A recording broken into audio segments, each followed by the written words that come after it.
L'Église catholique fait mémoire de Giuseppina Bakhita, Saint Jérôme Émilien et de Bienheureuse Jacqueline. Giuseppina Bakhita, 1869 à 1947, soudanaise, esclave puis religieuse.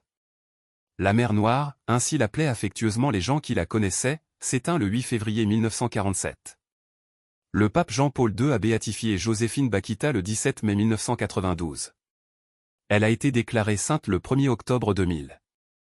Se libérer de la servitude à l'exemple de sainte Joséphine Bakhita, pape François février 2019. En 1931 sort un livre intitulé « Histoire merveilleuse ».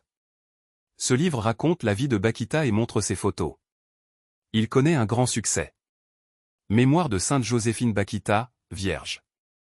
Née au Soudan dans la région du Darfour, elle fut enlevée toute jeune, vendue plusieurs fois à des marchands d'esclaves africains et subit une servitude cruelle. Enfin libérée, elle devint chrétienne puis religieuse à Venise chez les Filles de la Charité, passa le reste de sa vie dans le Christ à Chio, au pays de Vicence, en subvenant aux besoins de tous, et mourut en 1947.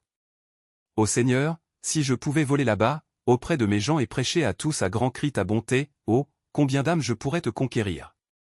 Tout d'abord ma mère et mon père, mes frères, ma sœur encore esclave, tous les pauvres noirs de l'Afrique, fais, ô Jésus, qu'eux aussi te connaissent et t'aiment. Saint Jérôme Émilien. Jérôme vient du grec hiéronoma, nom sacré. Il ne faut pas confondre Saint Jérôme Émilien avec Saint Jérôme, auteur de la version de la Bible en latin, la Vulgate, au IVe siècle.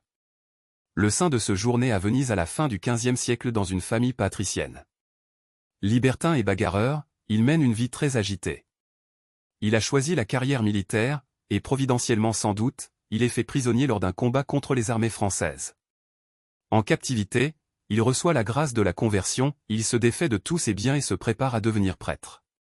Désormais, Jérôme Émilien engagera toute son ardeur au service des malades, des orphelins abandonnés, des prostituées et des gens ignorants des campagnes. Bienheureuse Jacqueline. On trouve Jacqueline parmi les amies intimes de François d'Assise. Il appelait frère Jacqueline cette charmante dame de Rome. Devenue veuve, elle sera une bienfaitrice insigne de l'ordre franciscain naissant. Très proche de frère François, elle lui est fidèle jusqu'à la fin, pleine de prévenance et de délicatesse. La veille de sa mort, le Poverello lui adresse une supplique. Que lui demande-t-il? De lui apporter un linceul pour sa sépulture et aussi de cette bonne chose que tu me préparais quand j'étais malade à Rome. C'était de la crème aux amandes, de la frangipane. Jacqueline signifie en hébreu talon, akeb. Giuseppina Bakhita, Saint Jérôme Émilien, Bienheureuse Jacqueline, priez pour nous. Évangile. Ils étaient comme des brebis sans berger. Alléluia. Alléluia. Mes brebis écoutent ma voix, dit le Seigneur, moi, je les connais, et elles me suivent. Alléluia. Évangile de Jésus-Christ selon saint Marc.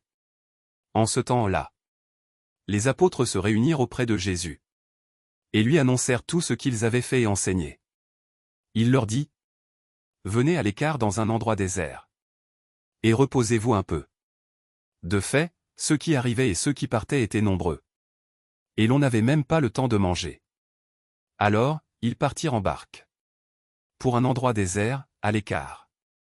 Les gens les virent s'éloigner. Et beaucoup comprirent leur intention. Alors, à pied, de toutes les villes. Ils coururent là-bas. Et arrivèrent avant eux. En débarquant, Jésus vit une grande foule. Il fut saisi de compassion envers eux. Parce qu'ils étaient comme des brebis sans berger.